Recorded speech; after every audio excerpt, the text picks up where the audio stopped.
விஜய் பார்வதி இவங்க எந்த ஒரு ஃபோட்டோ போட்டாலும் சரி, எந்த ஒரு வீடியோ போட்டாலும் சரி, அதை பற்றி கழுவி கழுவி ஊற்றுறதுக்கும், அதை பற்றி ஆபாசமாக கமெண்ட் பண்ணுறதுக்கும் ஒரு பெரிய கூட்டமே இருந்து வந்துகிட்டு இருக்கும். இப்படி தான் இவங்க எந்த ஒரு ஃபோட்டோ பார்த்தாலும் உங்கள் மார்பகங்களும் சரி, உங்களுடைய பின்புறமும் சரி ரொம்ப பெருசாக இருக்குது அப்படி இப்படின்னு இவங்களை பற்றி பயங்கரமான வந்துட்டு கேவலமான கமெண்ட்டை போட்டுட்ருப்பாங்க. இது பத்தாதுன்னு அவங்களுடைய ட்ரெஸ்ஸை பற்றியும் பேசிக்கிட்டு இருப்பாங்க. ஆடை சுதந்திரம் அப்படின்றத பற்றி எவனுக்கும் தெரியவே தெரியாது போல் ஒருவர் தனக்கு பிடிச்ச ஆடையை போட்டுக்கிறதுக்கு அவங்களுக்கு முழு சுதந்திரம் இருக்குது.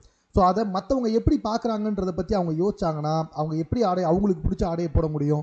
இது என்னுடைய கண்ணோட்டம். ஆனால் பல பேர் என்ன சொல்கிறாங்கன்னா, நிறைய ஆபாசமாக ஆடைகள் போடுவது தான் வந்துட்டு மற்றவங்களை வந்துட்டு அட்ராக்ட் பண்ணுறதுக்காக தான், மற்றவங்கள வந்துட்டு பார்க்க வைக்கிறதுக்காக தான் இப்படிப்பட்ட ஆடைகளே அவங்க போடுறாங்க அப்படின்ற மாதிரிலாம் சொல்லிட்டுருக்காங்க. இதுக்குள்ளே போகிறதுக்கு நான் விரும்பலை. ஏன்னா இது ஒரு மிகப்பெரிய டாபிக். இதுக்குள்ளெல்லாம் போனால் வேலைக்கு ஆகாது. ஆனால் இப்போ விஜய் பார்வதி ஒரு வீடியோ போட்டிருக்காங்க. அதில் தன்னுடைய ஆடை குறித்தும் தன்னுடைய அங்கங்கள் குறித்தும் பேசினவங்களை பற்றி ரொம்ப சூப்பராக ஒரு எக்ஸ்ப்ளனேஷன் கொடுத்துருக்காங்க. என்ன அப்படின்னு சொல்லி பார்த்தீங்கன்னா, கோயிலில் இருக்க சிலைகளில் கூட வந்துட்டு மார்பகங்கள் தெரியுது. அதை மட்டும் கடவுள் சிலைகள் அப்படின்னு சொல்லி பார்க்குறீங்க. அதே தானே எனக்கு தெரியுது. எந்த மட்டும் ஏன் தப்பாக பார்க்குறீங்க? பார்வை என்பது மற்றவங்களுடைய கண்ணில் தான் இருக்குது. அதாவது ஒரு விஷயத்தை எப்படி பார்க்குறாங்கன்றது அவங்களோட மனசில் தான் இருக்குது.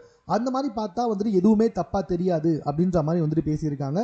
ஏன்னா இவங்க எந்த ஒரு ட்ரெஸ்ஸை போட்டாலும் சரி, எந்த ஒரு வீடியோ வெளியிட்டாலும் சரி, அதை பற்றி தப்பாக கமெண்ட் பண்ணுறதுக்கு தான் அந்த கூட்டம் இருக்குது.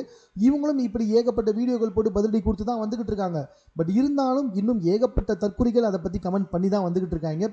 ஸோ இது குறித்த உங்களுடைய கருத்து என்னன்றதை நீங்கள் கமெண்ட்டில் தெரியப்படுத்துங்க. மேலும் இது போன்ற செய்திகளை உடனுக்குடன் தெரிந்து கொள்வதற்கு நம்ம 60 செகண்ட் சேனலை சப்ஸ்கிரைப் பண்ணுங்கள்.